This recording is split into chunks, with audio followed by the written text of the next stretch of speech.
everyone. Welcome to Living a Totally Healthy Life on Total Health TV. I'm your host, Dr. Sherrill Sellman. It's great having you join me today. We're going to be talking about immune superstars. And my guest today is Dr. Christine Horner, who is a author. She is board certified in 2 areas in her profession. She is also a best-selling author, speaker, and a wealth of information. So it is my pleasure to welcome Dr. Christine Horner to the show today. Hello, Christine.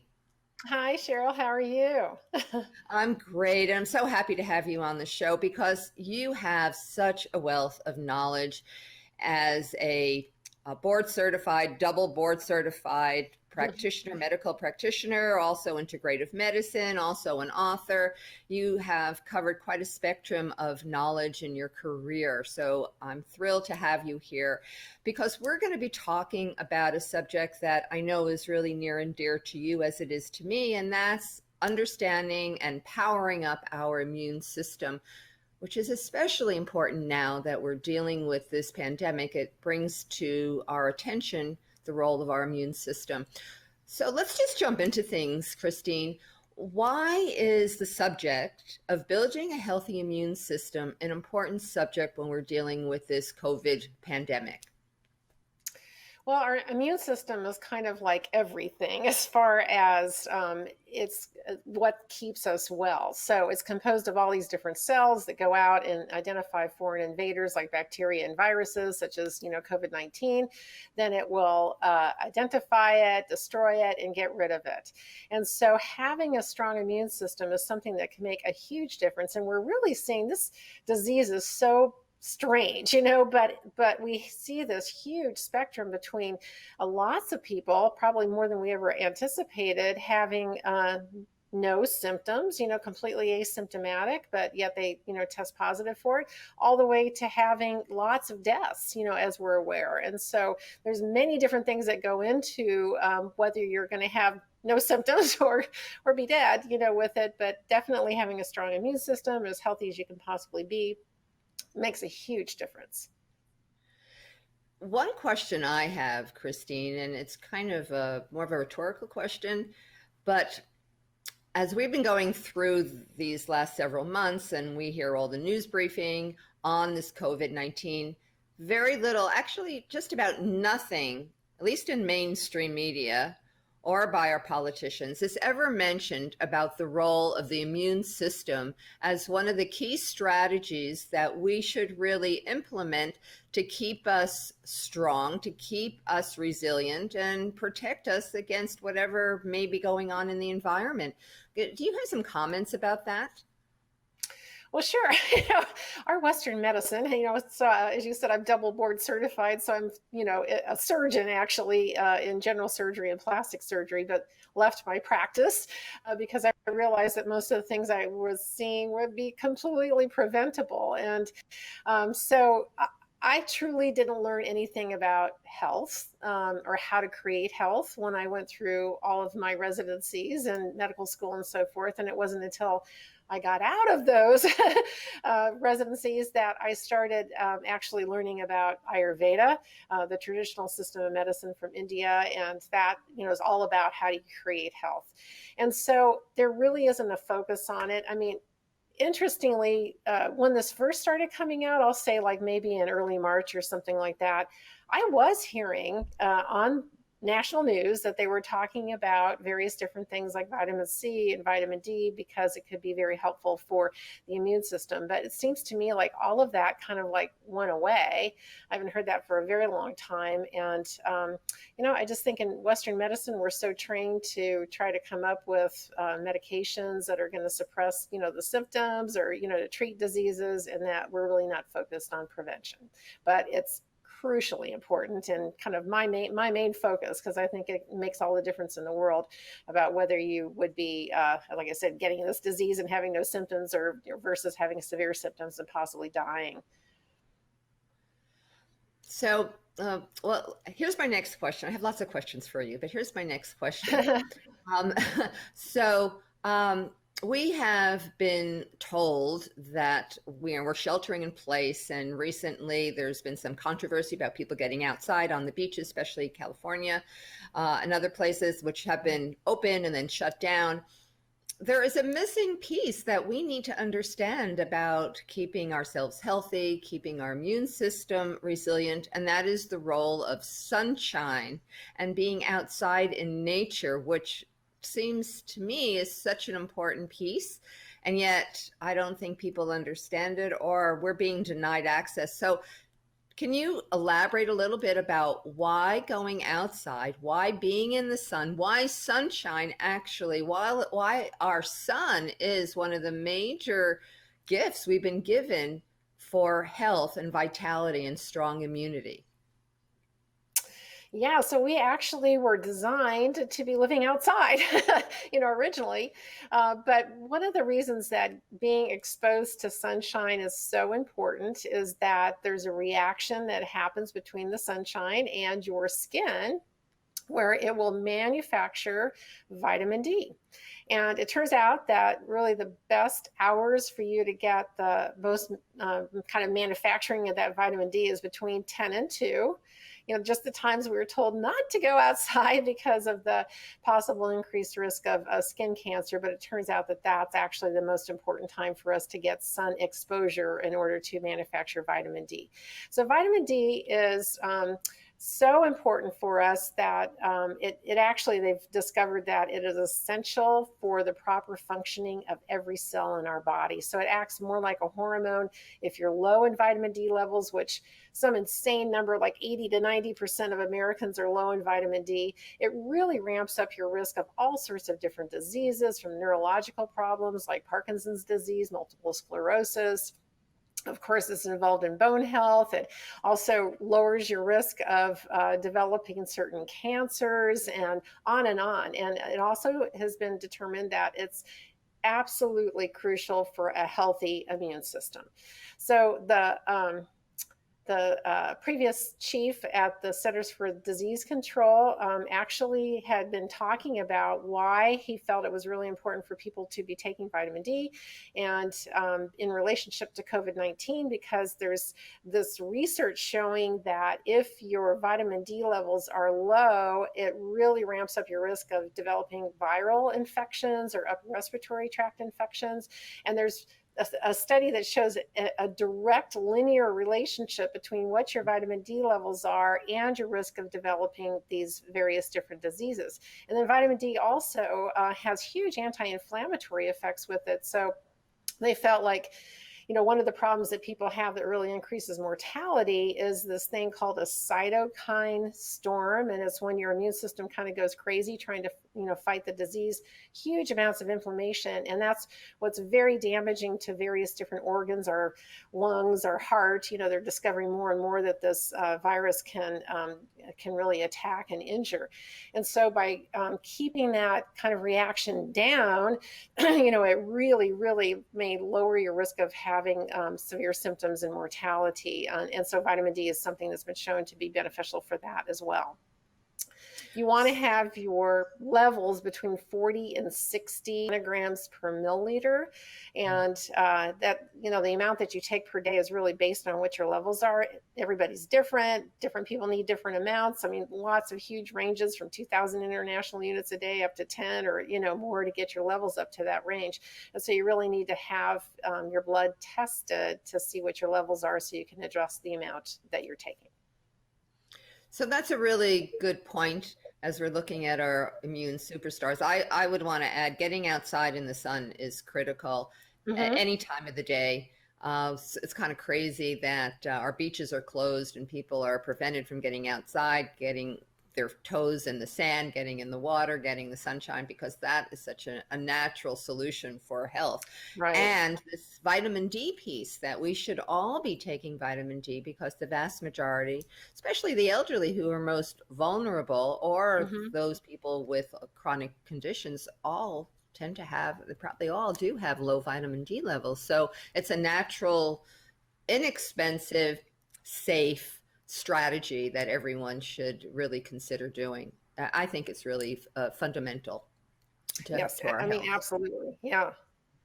at any time, right? So vitamin Hmm. D is one of our immune superstars.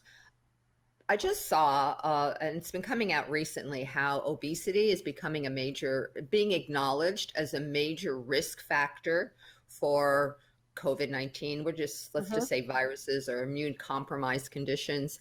And in fact, in one of the countries, I'm not sure where it is, but one of the countries in Europe, if you are in that category of obese, they're telling you to stay home and don't go to work. So it's acknowledged that obesity is a risk factor. Why is obesity a risk factor for our immune situation and could compromise us immunity wise? Sure. So being obese isn't just a matter of having too much fat on you and it's just the extra weight that's putting pressure on your joints or something like that. It actually, when you have excess amounts of fat to the place where you're obese, most people have a lot of belly fat that's included too. And that is the fat that's on the inside of the abdomen, not on the outside of it. And that's considered metabolically active. So it's producing all sorts of different hormones. It also is, producing inflammatory proteins. So it immediately is known as an inflammatory disease if you are obese. And then, like I said, there's all sorts of different kinds of metabolic things that happen with that fat that puts you at a huge disadvantage and can weaken your immune system.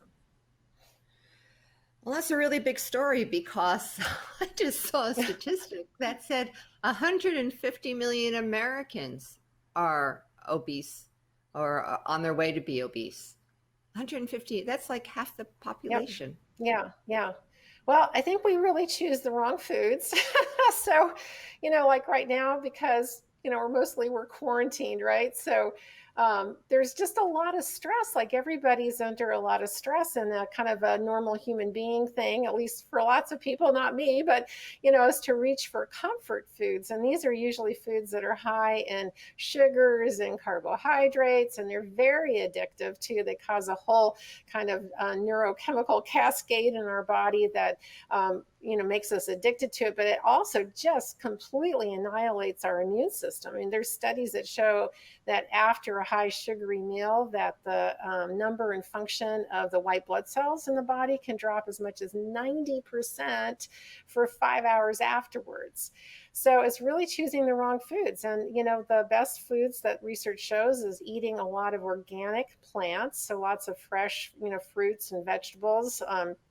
Packed full of nutrients that are, extraordinarily beneficial for us. And they all have like these kind of natural medicines in them as well that, act like medicines in our body. And that's really the thing that keeps us well. So you want to feed your body and your immune system, correctly, because that's the thing that's really going to help. And if you do that, you're going to lose weight too, because those are, foods that are nutrient dense, not calorie dense.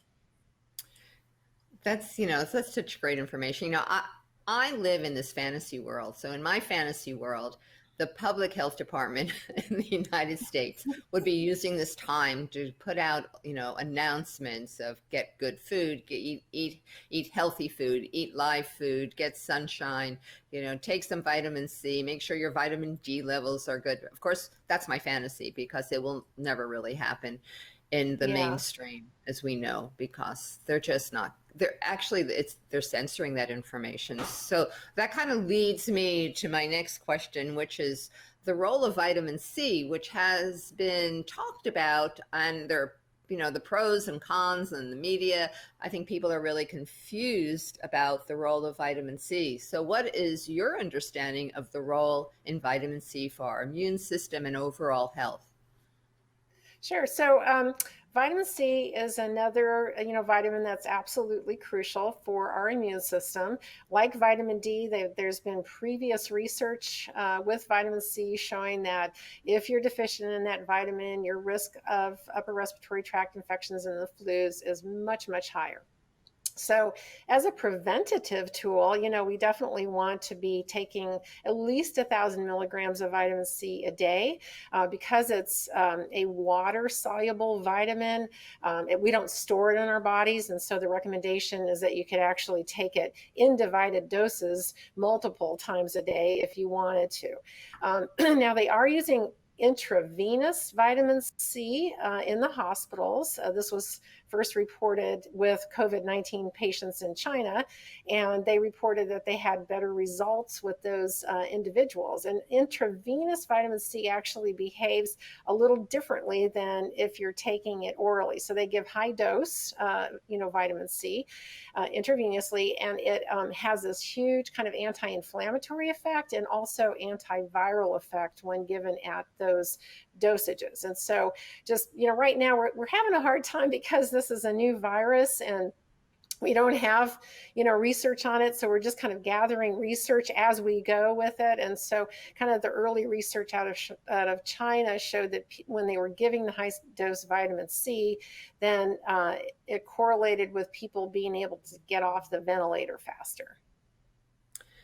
Well, there's so much research on vitamin C. It goes way back. I don't even think it's, we need to question the value of vitamin C. The only thing we need to question is if we're getting enough vitamin C in our diet or as a supplement, because the evidence is overwhelming about vitamin C. I don't even know why it's any controversy at all. It's been proven to be effective against all these conditions, including viruses and flus, whatever variety. It's known. Yeah. Exactly. Yeah, very simple to take. Okay, so in addition to vitamin C, what would you add to that list as fundamental immune superstars, I like to call them, that people should really seriously consider in their protocol? Well, one thing that most people probably haven't heard of are taking amino acids. So amino acids are the building blocks for proteins that then manufacture the white blood cells and the antibodies in the immune system. So what they found is that in the research is that they kind of experimented with different types of amino acids and different proportions of them. And so they found a particular kind of combination of amino acids with these exact proportions where it had the most beneficial effect at not only helping to support your immune system because it's providing those building blocks, but also to help to prevent muscle loss.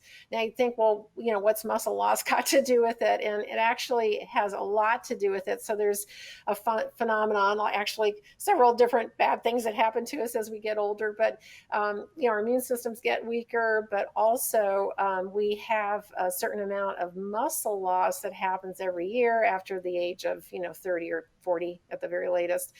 And so by the time you're 60, you're not only physically weaker. I mean, we see this like in athletes where you just can't compete with the younger people because it's just a physiological thing where we lose lean muscle mass, and no matter how much you exercise, you can't keep it like you could when you were younger.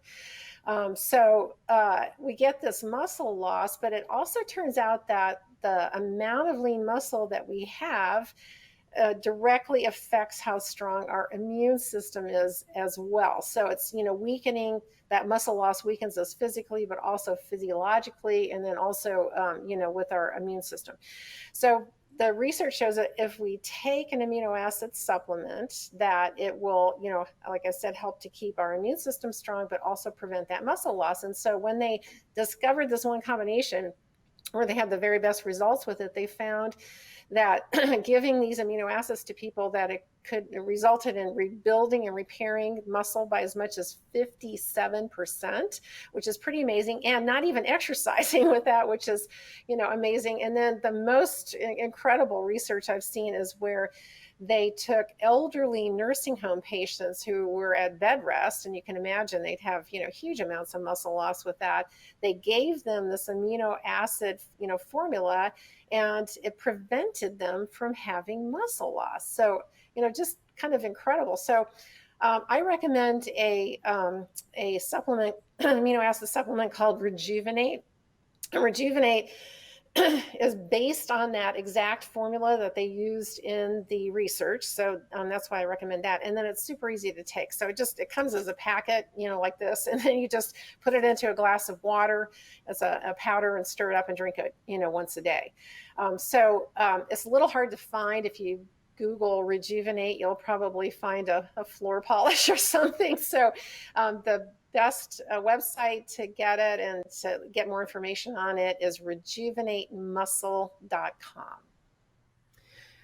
I am really glad you brought up the amino acids. In one of my previous interviews, I interviewed Dr. David Minkoff, and he wrote a book about the role of proteins. And we talked about how necessary amino acids are, the 8 essential amino acids for building the whole body, because our whole body is based on these amino acids. To build anything requires amino acids.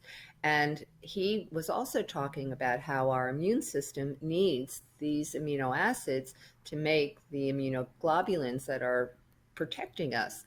And it's Right. something that most people don't know much about.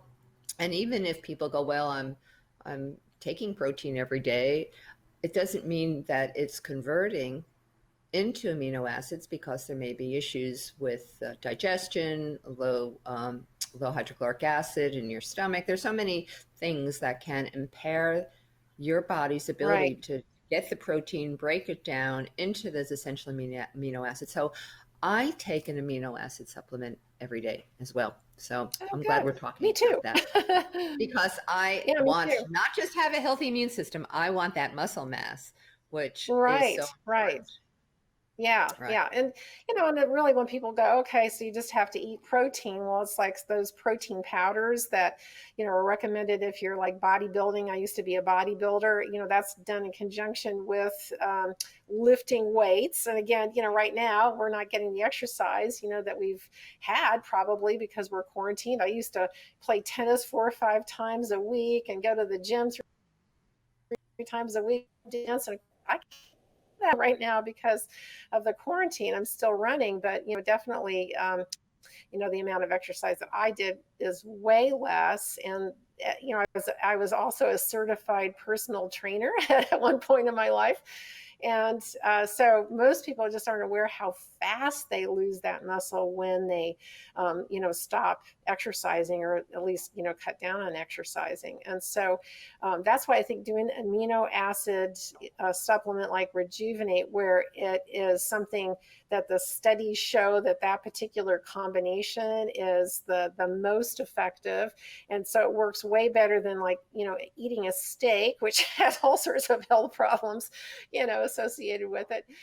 So, and actually with the instructions on taking Rejuvenate, they say, do not consume anything within half an hour after drinking it, because you want all those amino acids in the exact proportions. Like they upped the amount of leucine, isoleucine, and valine in it, because they found that had an even stronger effect on the muscles, on the immune system. So you want to let that absorb, and before you eat anything else or drink anything else for at least half an hour or so. So let's go back. So we talked about getting outside. We talked about vitamin D. We talked about vitamin C. We talked about the role, which may be new for many people, of amino acids. And let's talk about some other strategies that would be really valuable for people to initiate in their lives. Yeah, sleep is like one of the most critical things that influences our entire health as well as our immune system. And what the research shows is that the absolute times that you sleep is just as important as the number of hours that you sleep per night. So going to bed before 10 o'clock and getting up by 6 o'clock are considered optimal hours. It all has to do with hormonal fluctuations that we have throughout the day and throughout the night. If you go to bed before 10 o'clock, those hormonal fluctuations are optimal. If you go to bed after 10 o'clock, they're not. And I'm talking about not just like estrogen and testosterone as the hormones. I'm also talking about the stress hormone, cortisol, melatonin, our sleep hormone, insulin, the hormone that brings sugar into the cells.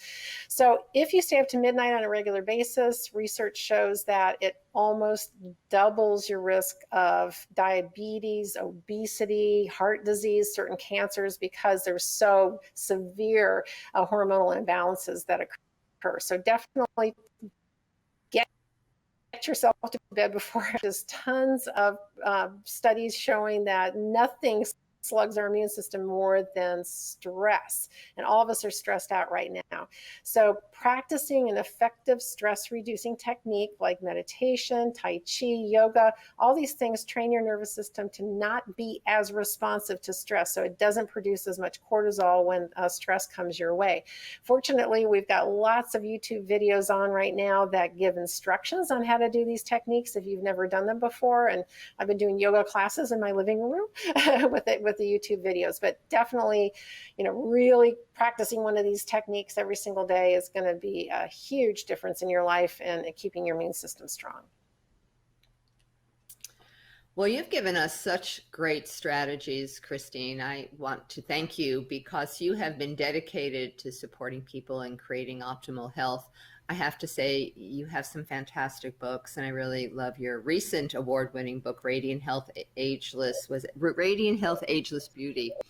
You've put so much in there, and I know your heart is so much in the work you're doing and really supporting people's lives. So thank you so much for all that you do. Thank you so much for your time today and for putting together these resources that are getting out there into the world, helping people create a healthier life. It's a pleasure to have you on the show today. Oh, thanks, Sherrill. And the same back to you. You're doing tremendous, good in the world too. And thanks so much for having me on. It's always a pleasure. So thanks again. And for all of my listeners, thank you, and viewers.